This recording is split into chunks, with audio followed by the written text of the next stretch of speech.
You're listening to the Slavic Literature Pod, your shelf help guide to all things Slavic.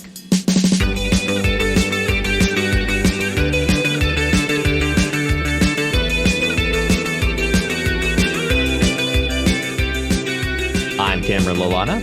And I'm Matt Gerasimovich. And today we're covering Part 2, Chapter 7 of Vasily Grossman's Life and Fate, talking about the implementation of Victor's idea into his laboratory, and the success is bringing them to Moscow. Well, almost all of them, but surely that's not important of anything to come.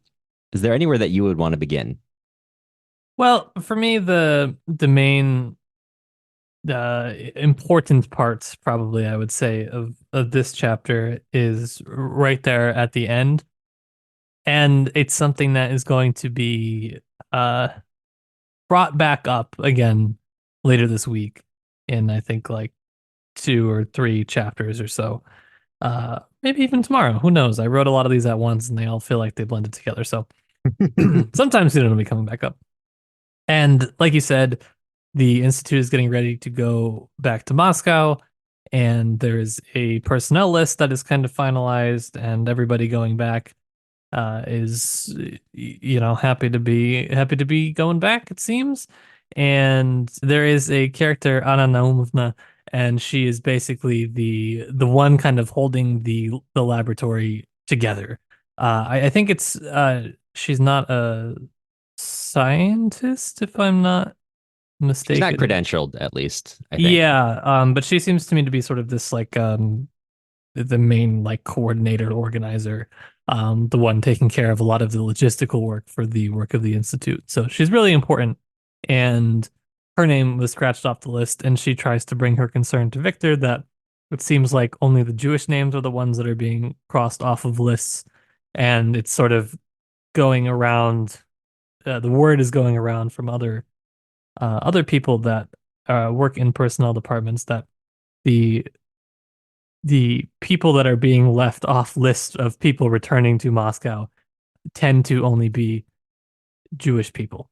And Victor has a nice clapback saying that she's going crazy and we don't live under the czars, and why do you have this inferiority complex, and you need to forget all of that. And well, he's going to eat his words in a few chapters from here, but this was the kind of the main intrigue of the chapter, I think, for me, and just this kind of relationship between, as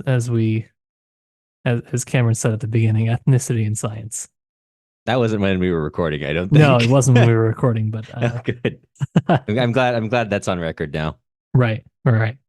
Yeah, no, I agree. That was the main interest for me as well, outside of just, some characterization for others in the lab. And yeah, what an interesting phrase that with Victor really eating his words here. Yeah. Why the full phrase was, why this shtetl inferiority complex? Yeah. Yeah. I thought that it's so harsh. Yeah. It's so harsh, especially knowing what we know now. But I guess that's sort of the point.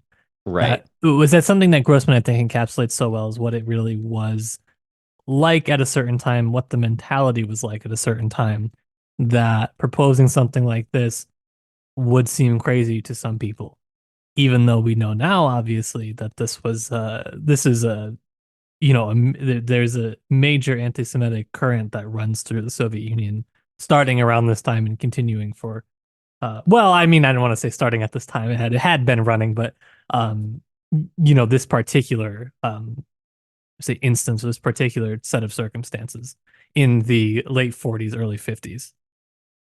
For sure. Yeah. And I also think to some level too, looking back on it now, when you see it, as you say, it's easy for us to look at that and see where this is going to go. But I think it's also important that Grossman is setting Victor, who is himself Jewish, and also in some ways, he's voiced in the novel, to look at that and say that's ridiculous, because continuing on to seem that it may be easy for us to say, well, why didn't you see that? Or why wasn't someone noticing? And we have this dichotomy here where, yeah, of course people noticed.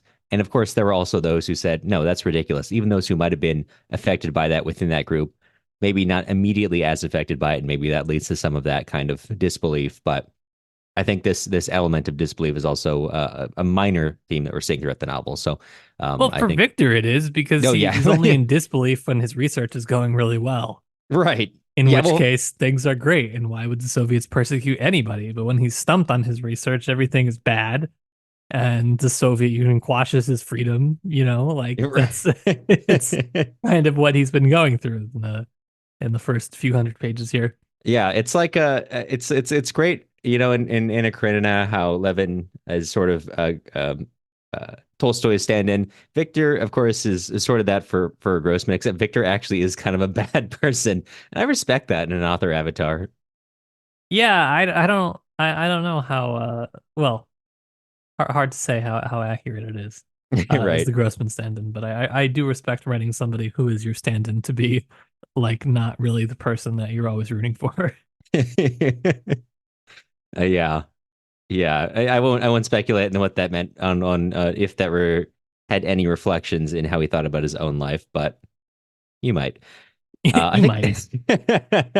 is there any? I think that's about everything I wanted to talk about in this chapter. I feel like you hit on the nail on the head that's kind of the main axis of importance here. Yeah, it was sort of a build up for that particular payoff. It felt like to me, and that was all that I had today. So I think in that case you will hear from us again soon. Hey, hey, hey, hey, hey.